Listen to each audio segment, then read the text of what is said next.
नमस्कार दोस्तों, मैं हूं आपका फेवरेट डॉक्टर गोगा। तो ये वीडियो है, इसमें हम पढ़ेंगे बहुत important topic dose response curve. तो इस चैप्टर के बाद मैं क्या एक्सपेक्ट करता हूं आप लोगों से कि आपको डीआरसी, लॉग डीआरसी क्या होता है, शेप क्या होती है, ये पता होना चाहिए। पोटेंसी और एफिकेसी की क्लिनिकल इंपॉर्टेंस कैसे पता करते हैं, ये पता होना चाहिए। स्लोप का क्या क्लिनिकल इंपॉर्टेंस है, सिलेक्टिविटी कैसे चेक करते हैं, ये पता होना चाहिए। डीआरसी से आप आइडेंटिफाई कैसे करोगे कि एंटागोनिज्म कॉम्पिटिटिव है कि नॉन कॉम्पिटिटिव, ये पता होना चाहिए। और फिर एक स्पेशल तरह का डीआरसी जिसको क्वांटल डीआरसी कहते हैं, और थेराप्यूटिक इंडेक्स के बारे में। ठीक है, तो ये चीज़ें पता होनी चाहिए। चलिए स्टार्ट करते हैं लेक्चर अपना। Dose response curve, DRC. तो नाम में क्या लिखा है? It is a curve. What do you mean by curve? Curve क्या होती है? वो मैं 36, 24, 36 वाली कर्व की बात नहीं कर रहा। कर्व का मतलब होता है ग्राफ। ग्राफ, डोज और रिस्पॉन्स के बीच में ग्राफ। तो हमने क्या किया, हमने एक ग्राफ बनाया जिसमें हमने एक्स एक्सिस पे डोज रखा और वाई एक्सिस पे रिस्पॉन्स रखा। तो ग्राफ बनाने से पहले हम सिंपल बेसिक चीज़ समझते हैं। सपोज मान लिया कि बॉडी में 100 रिसेप्टर्स हैं, ठीक। तो हमने अगर 10 ड्रग मॉलिक्यूल दिए तो वो 10 रिसेप्टर को स्टिमुलेट करेगी, तो थोड़ा एक्शन आएगा। अगर हमने 50 मॉलिक्यूल्स दे दिए तो 50 रिसेप्टर को स्टिमुलेट करेगी, एक्शन ज़्यादा आएगा। अगर हमने 100 दे दिए तो सारे 100 को स्टिमुलेट कर देगी, एक्शन मैक्सिमम हो जाएगा। बट अगर हमने डोज आगे बढ़ाई 100 से 200, 300, 400, 500, अब रिस्पॉन्स नहीं बढ़ने वाला क्योंकि सारे रिसेप्टर तो ऑलरेडी स्टिमुलेट हो गए। तो रिस्पॉन्स मैक्सिमम होगा और कांस्टेंट हो जाएगा, उससे ज़्यादा नहीं बढ़ेगा। तो ग्राफ कैसा आएगा? With increase in dose response increases, it become maximum and it will not further increase. ठीक, तो इस तरह का ग्राफ आएगा। मैथमेटिकली इस ग्राफ को हम क्या बोलते हैं? हाइपरबोला। ठीक, तो डीआरसी पे सिर्फ एक ही क्वेश्चन आता है, what is the shape of DRC? The answer is hyperbola. But ये कर्व जो है, ये ग्राफ जो है हाइपरबोलिक कर्व, ये हमें नहीं चाहिए। क्यों? क्योंकि अगर हमें दो दवाइयों को कंपेयर करना बड़ा मुश्किल हो जाएगा। अगर सीधी लाइनें होती हैं तो हम कंपेयर कर सकते हैं। अब ये कर्व्ड ग्राफ है तो it is very difficult to compare. तो हम चाहते हैं कि ग्राफ हमारा स्ट्रेट लाइन आ जाए। ठीक, तो स्ट्रेट लाइन बनाने के लिए हम इसमें थोड़ा सा चेंज करते हैं। क्या चेंज करते हैं कि एक्स एक्सिस पे डोज की जगह हम लॉग डोज ले लेते हैं, बाकी सब सेम रहता है। तो अगर हम एक्स एक्सिस पे लॉग डोज लेते हैं तो इस ग्राफ को हम बोलते हैं log dose response curve, short में लॉग डी आरसी। सो डीआरसी की जगह लॉग डीआरसी हो गया। तो जब हम लॉगरिथमिक फॉर्म में कन्वर्ट करते हैं, मतलब हम एक्स एक्सिस में डोज की जगह लॉगरिथम ऑफ डोज ले लेते हैं, वाई में वैसे ही रिस्पॉन्स रखते हैं, और अब जब हम ग्राफ बनाते हैं तो ये हाइपरबोला नहीं रहता, चेंज हो जाती है शेप। क्या चेंज हो जाती है? अब ये जो ग्राफ है ये एस शेप्ड का ग्राफ बन जाता है, जिसको हम कहते हैं sigmoid curve. So remember, shape of DRC was hyperbola, whereas shape of log DRC is sigmoid. Okay? अब क्वेश्चन ये है कि हमने लॉगरिथमिक फॉर्म में क्यों कन्वर्ट किया था? हम क्या चाहते थे? हमें क्या चाहिए था? Straight line. बट हमें मिला क्या? ये तो यहां से भी मुड़ी और यहां से भी मुड़ी। ठीक, तो हमें तो फायदे की जगह नुकसान हो गए। हमें स्ट्रेट लाइन चाहिए थी, ये तो और कर्व्ड हो गई। तो फिर फायदा क्या हुआ लॉग डीआरसी में कन्वर्ट करने का? अगर आप ध्यान से देखो तो यहां से लेके यहां तक तो स्ट्रेट लाइन है। तो लॉग डीआरसी में सेंटर में, मिडल में स्ट्रेट लाइन आ रही है, और क्लिनिकली हमें यही लाइन चाहिए। क्यों? क्योंकि बहुत कम डोज देंगे तो इफेक्ट ही नहीं आएगा, बहुत ज्यादा दे देंगे तो टॉक्सिसिटी आएगी। तो जितनी भी दवाइयां हम देते हैं मोस्टली इस रेंज में ही दे रहे हैं। ठीक, और वो स्ट्रेट लाइन।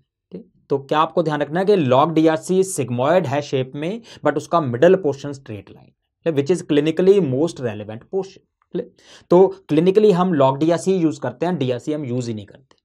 तो डीआरसी पे एक ही क्वेश्चन आता है, शेप क्या है? हाइपरबोला। आगे की हमारी सारी डिस्कशन में हम लॉग डीआरसी यूज करेंगे, और अगर मैं वर्ड लॉग नहीं भी बोलूंगा, डीआरसी भी बोलूंगा, तो भी मतलब लॉग डीआरसी ही होगा। ओके, तो लॉग डीआरसी से हमें क्या क्या पैरामीटर्स ऑब्टेन होते हैं? 3 इंपॉर्टेंट पैरामीटर्स ध्यान रखने हैं। एक है पोटेंसी, दूसरा है एफिकेसी, तीसरा है slope.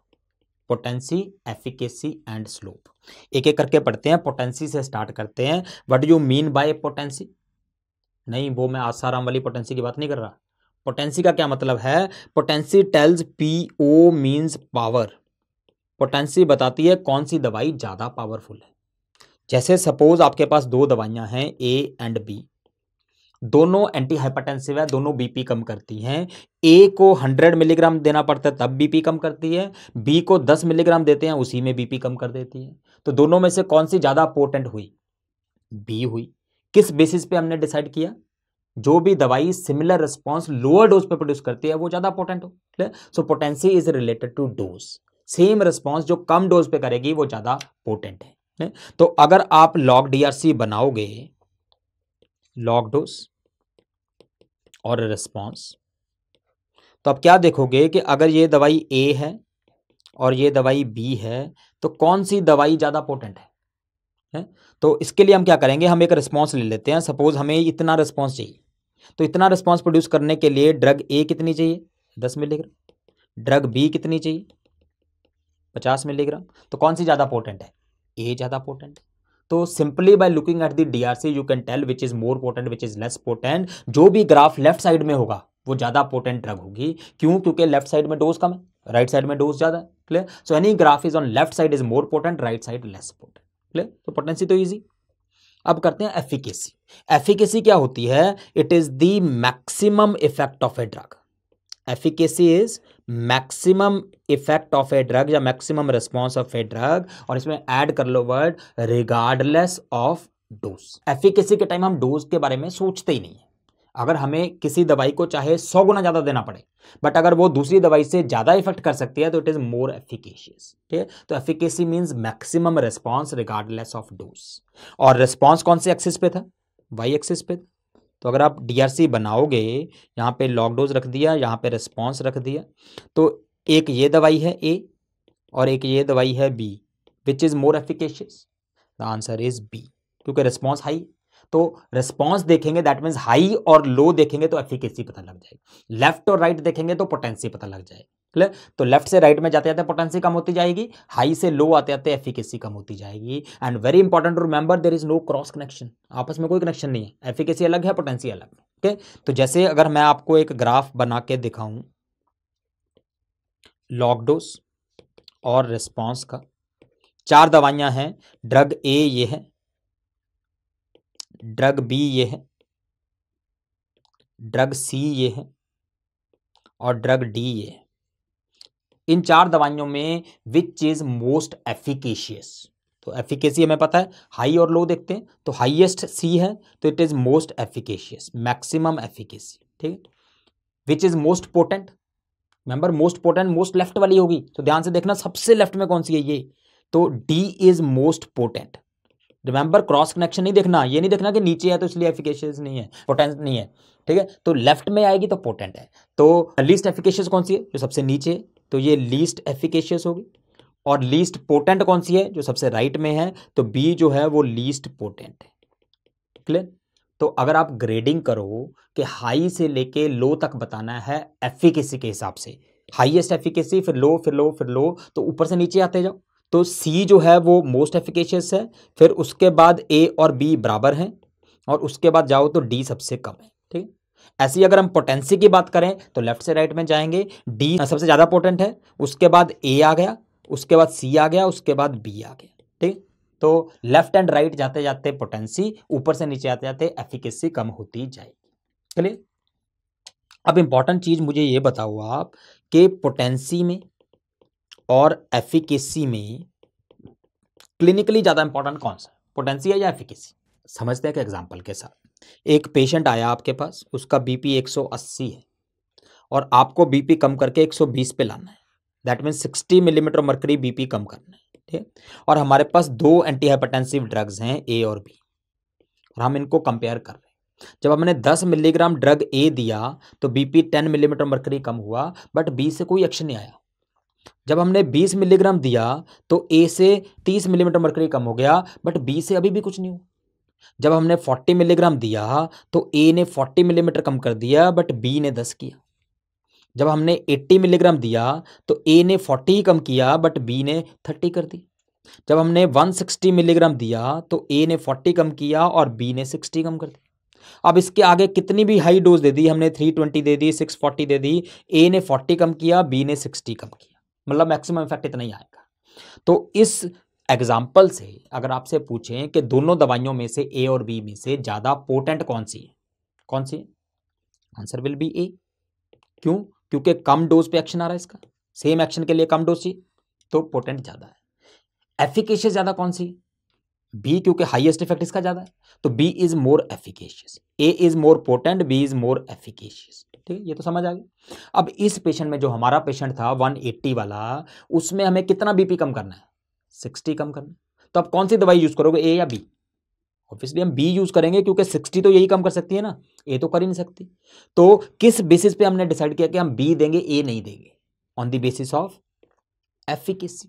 So clinically efficacy is always more important than potency, क्योंकि क्लिनिकली हमें सबसे पहले क्या देखना है कि भाई जो एक्शन हमें चाहिए वो आएगा कि नहीं आएगा। ए से तो वो एक्शन आ ही नहीं रहा, ए तो 120 तक ले जा ही नहीं सकता, तो ए तो बेकार। तो clinically we always look at efficacy, we never look at potency. क्यों? क्योंकि हमें किसी ने रोका थोड़ी है कि एक ही दवाई देनी है, हम 2 गोलियां भी दे देंगे, 4 गोलियां भी दे देंगे, काम तो होना चाहिए। अगर एफिकेसी नहीं है तो दवाई बेकार है। तो clinically efficacy is always more important than potency. Okay, अब दूसरी चीज इसमें क्या आपको ध्यान रखनी है, एक टर्म होती है एफिकेसी जो हमने अभी भी पढ़ी, और एक टर्म होती है इफेक्टिवनेस। इफेक्टिवनेस, अब इन दोनों में क्या डिफरेंस है, एफिकेसी में और इफेक्टिवनेस में? तो इसको समझने के लिए हम एक एग्जांपल लेते हैं। टीवी में एक ऐड आती है किसी गाड़ी की कि this car gives an average of 20 kilometre पर लीटर। ठीक, तो हम ये सोच के कि इतनी बढ़िया एवरेज मिलेगी, गाड़ी खरीद लेते हैं। बट जब हम गाड़ी चलाते हैं तो हमें कभी 20 की एवरेज मिली नहीं, कभी 12 की, 13 की, 14 की, यही एवरेज मिलती है।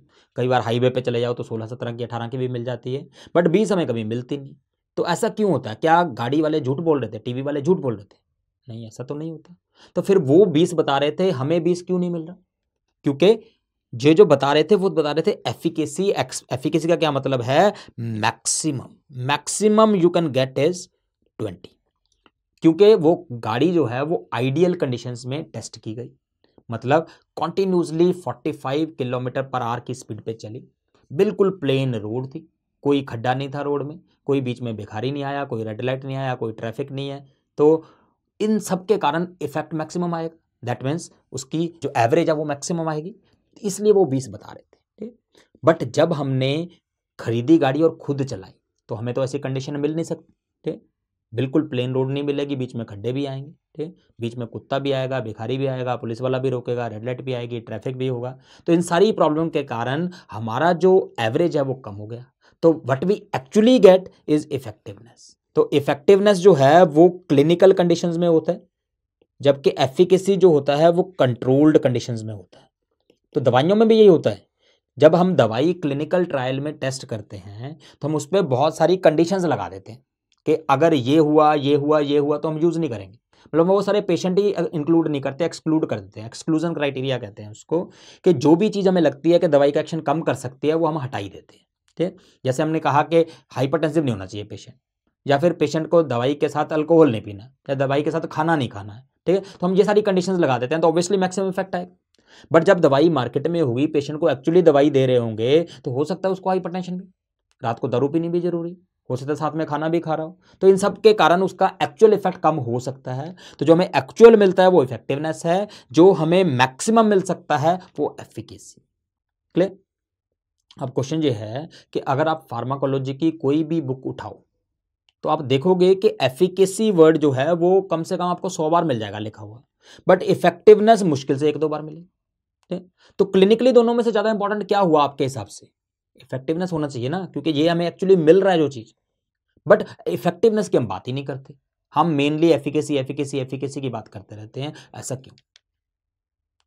अगर आपको एडवर्टाइजमेंट देनी है किसी गाड़ी की तो आप कैसे दोगे कि ये एवरेज 12 की देती है, कभी 13 की, कभी 14 की, हाईवे पे चले जाओ 16-17 भी मिल सकती है, 18 भी मिल सकती है, ऐसे दोगे? तो ऐसे तो नहीं कर सकते, क्योंकि हम मैक्सिमम तो फिक्स कर सकते हैं, लो थोड़ी फिक्स कर सकते हैं। तो मैक्सिमम फिक्स कर सकते हैं, इसलिए हम एफिकेसी की बात करते हैं। रिमेंबर, जब हम कोई भी दवाई की बात करते हैं, मॉर्फिन की बात करते हैं, या फिर इंसुलिन की बात करते हैं, या एस्पिरिन, किसी भी दवाई की बात करते हैं, ठीक है, वो दवाई एक ही आदमी को थोड़ी मिलेगी, वो तो हजारों लोगों को मिलेगी, लाखों लोगों को मिलेगी, तो हर एक में इफेक्टिवनेस तो अलग अलग आएगी। बट हम क्या फिक्स कर सकते हैं? एफिकेसी की, इससे ज़्यादा रिस्पॉन्स नहीं मिलेगा। ठीक है, तो इसलिए फार्मा में जब भी हम बात करते हैं तब हम एफिकेसी की बात करते हैं।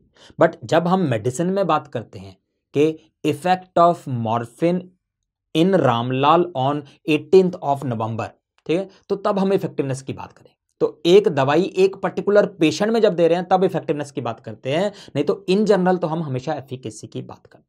Clear? So that is about efficacy and effectiveness. And important to remember, अगर आपको इस ग्राफ में लिखें कि सी इज मोस्ट इफेक्टिव तो वो गलत है।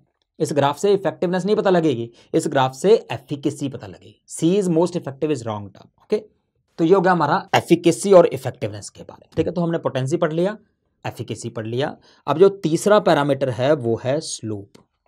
स्लोप, हमने एक ग्राफ बनाया लॉग डोज और रिस्पॉन्स के बीच में, ठीक, और हमने अज्यूम किया ये जो रिस्पॉन्स है इस केस में सीएनएस डिप्रेशन, हम ऐसी दवाई दे रहे हैं जो ब्रेन को डिप्रेस करती है, तो रिस्पॉन्स की ग्रेडिंग क्या होगी? थोड़ा सा ब्रेन डिप्रेस हुआ तो सेडेशन होगी, थोड़ा सा और डिप्रेशन हुआ तो स्लीप होगी, और काफी सारा डिप्रेशन हुआ तो एनेस्थीसिया हो गई, और ज्यादा हुआ तो कोमा हो गया। तो these are grades of CNS depression. ठीक, तो हमने दो दवाइयां देखी, एक दवाई का ग्राफ ऐसा आ रहा है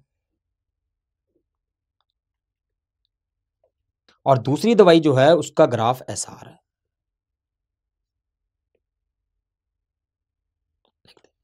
तो ये दवाई ए है, ये दवाई बी है।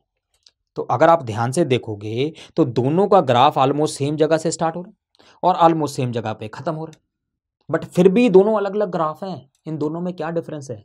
डिफरेंस है स्लोप का।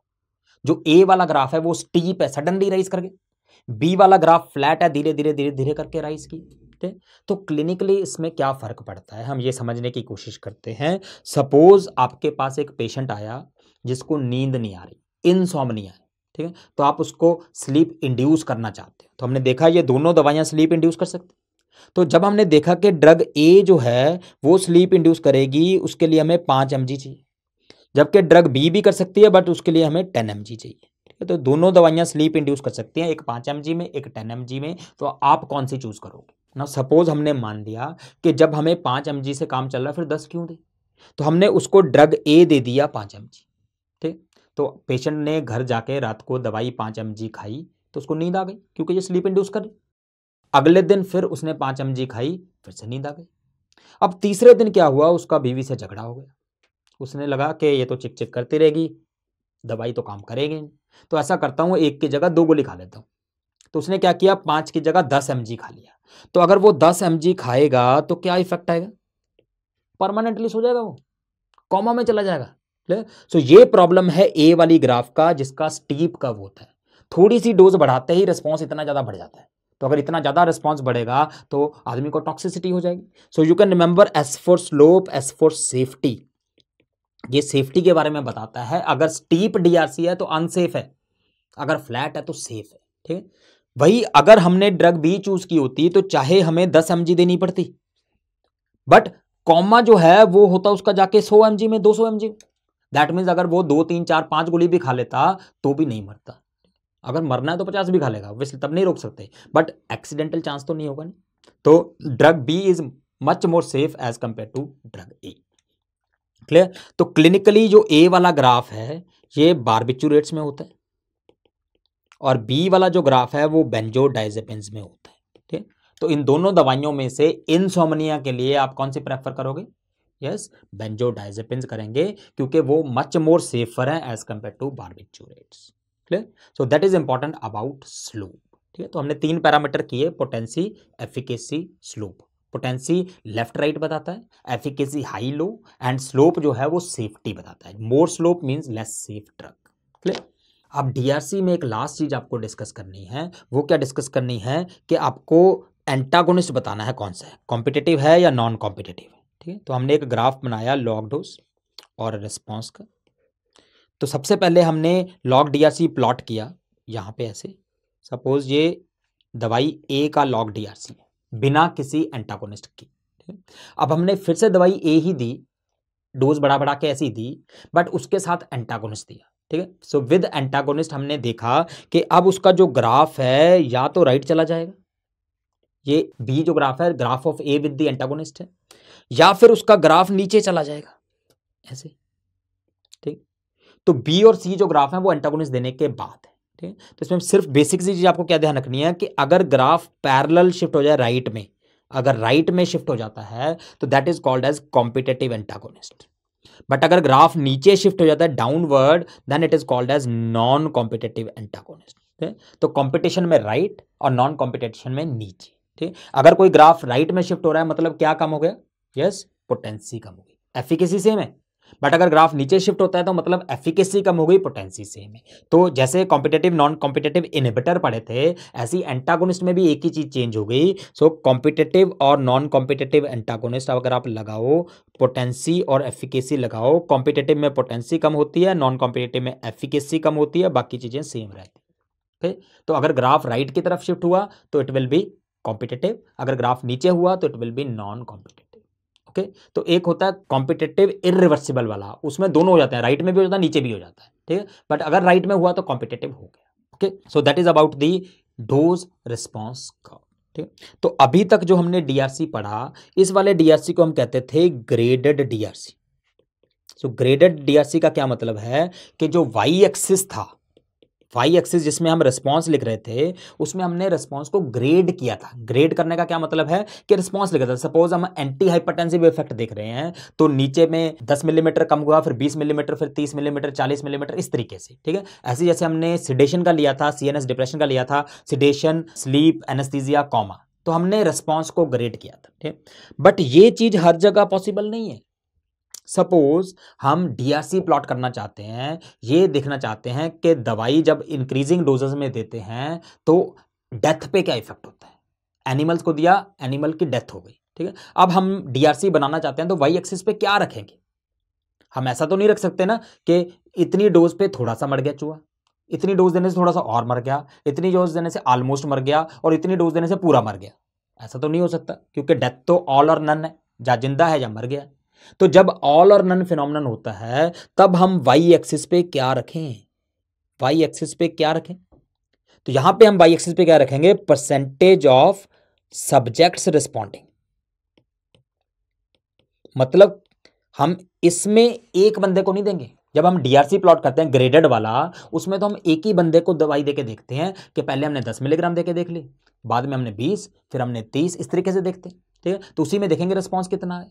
जब हम ये वाला डीआरसी बना रहे हैं आल और नन वाला, इसमें हम एक को नहीं देते, इसमें हम कई सारों को देते हैं। सपोज हमने 10 चूहे ले लिए, 10 चूहों को हमने 10 मिलीग्राम दवाई दी और देखा उन 10 चूहों में से कितने मर गए, एक मर गया।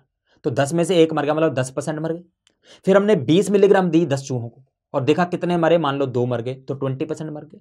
तो वाई एक्सिस पे हमने प्लॉट किया परसेंटेज कि टोटल जितने लोगों को दी उतने से कितने परसेंट में वो एक्शन आया। तो इस तरह के डीआरसी को हम कहते हैं क्वांटल डीआरसी, ठीक। तो क्वांटल डीआरसी का मतलब क्या है कि वाई एक्सिस पे हमने क्वांटिटी प्लॉट किया है कि कितने परसेंट को हमने वो दवाई दी है, ठीक। तो ग्राफ इसमें भी सेम ही आएगा, एस शेप्ड कर्व आएगा, एस शेप्ड कर्व आएगा, ठीक। तो क्वांटल डीआरसी मतलब वाई एक्सिस में क्वांटिटी, ठीक, परसेंटेज ऑफ सब्जेक्ट्स रिस्पॉन्डिंग है। तो अगर आप इसका मिडल पॉइंट लो, 50% में जो रिस्पॉन्स आएगा 50%, जैसे हम डेथ की बात कर रहे हैं, 50% चूहे मर गए, मतलब कितनी डोज पे 10 में से 5 चूहे मर गए, तो उस डोज को हम कहते हैं LD50, लीथल डोज इन 50%, लीथल डोज इन 50%।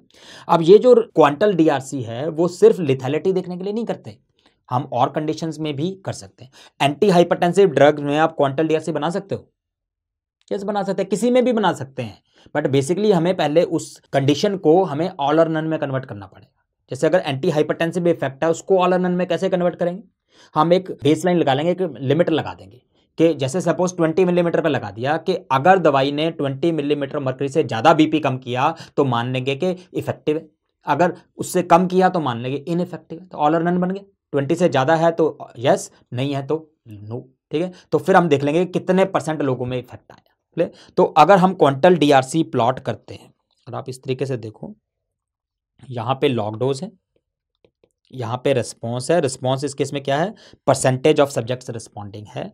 तो अगर हमने पहले ये बनाया लिथैलिटी के लिए कि कितनी डोज पे कितने परसेंट एनिमल्स मर गए, ठीक है, तो 50% सपोज ये है, तो 50% ये आ गया इसका, ये सपोज ये आ गई हमारी डोज 100 mg, तो 100 mg में LD50 हो गई, लीथल डोज इन 50% हो गई, ठीक।